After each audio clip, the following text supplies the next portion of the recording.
What's up, Brian Tong here, and I don't know why you guys thought I was leaving the Apple Byte, but I'm back from vacation for everything good and bad inside the world of Apple. Now, a lot of you have been asking if I got that gold iPhone 5S. Well, you know, I've got it. I'm digging it, but the champagne color, it's so subtle that it looks like silver half the time. What a bummer. All right, it's all about the upcoming iPad refresh this week. We still don't have any official announcement date, but Reuters reports that production problems with the rumored Retina display for the iPad mini 2 means it will have limited quantities, if at all, this year with full-scale production in 2014. Yikes. Now, this doesn't sound good at all, and it also means competitors like Amazon and Google could have the advantage they need this holiday to grow market share.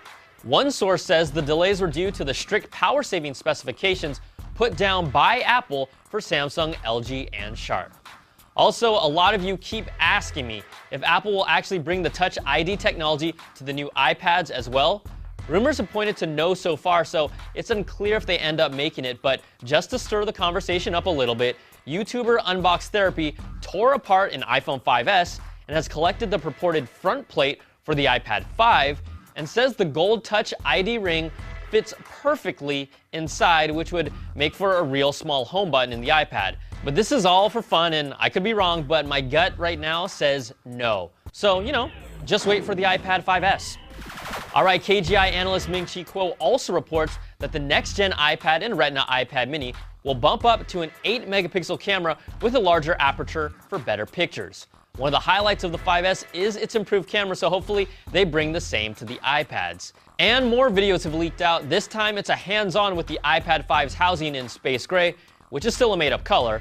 Now, the team from swbox.com compares it to the design of the iPad 4 and iPad mini.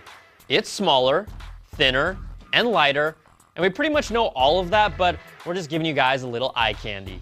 Now, the iPhone 5S has been out for a couple of weeks now, and you'll always have some issues popping up here and there. Now, everyone's been talking about how some people are experiencing vertigo or dizziness from the new iOS floating backdrop. So, if it's affecting you, check this out. Just jump into the settings, then general, then accessibility, find the reduce motion option and turn it on, and it will turn off the parallax effect of the icons that make them look like they're floating above the backdrop, and hopefully it helps you out. But if that doesn't work, the team at the Jimmy Kimmel Show have a better solution. Do you suffer from nausea, headaches, and vertigo due to iOS 7? Maybe you should try stop looking at your phone every 5 seconds. Stop looking at your phone every 5 seconds is a safe and effective way to get fast relief. Before you Instagram that photo, update your status, or check in on Foursquare, try stop looking at your phone every 5 seconds.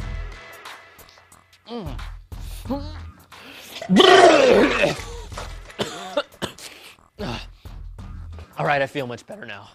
Apple says they know about it and they're working on a fix with an upcoming software update. They said the issue affects a fraction of a percent of users, but I guess I'm one of them. I feel special.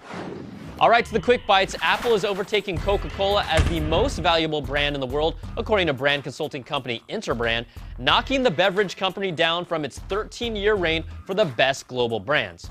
Coca-Cola actually dropped to number 3, and the other tech giant, Google, is number 2. 9to5Mac also reports the AppleCare support staff has started training on OS X Mavericks ahead of its expected end of October launch.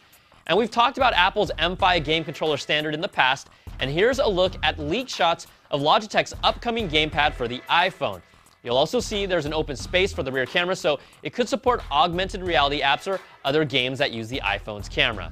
And this is a story I couldn't ignore while I was gone on vacation.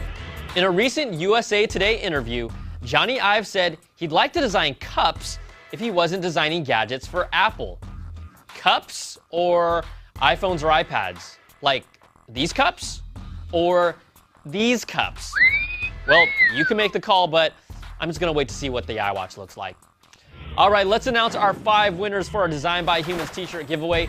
We asked you, what were all the sea creatures that I swam with a couple episodes ago? Well, the correct answers were a school of fish, a mermaid, a whale, even King Triton, an octopus, and another school of fish. All right, the winners are Leah Salzin, Logan Bailey, Dominique Leonard, Alden Wong, and Brian Rasmussen because he has the same name as me.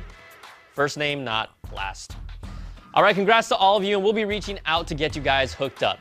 Okay, keep sending us your emails with your impressions and questions to the applebyte@cnet.com or tweet me at Brian Tong, and I'll get to them when I can, and yes, I still do answer them. That's going to do it for this week's show. I'm Brian Tong. Thanks for watching, and we'll catch you guys next week for another Bite of the Apple.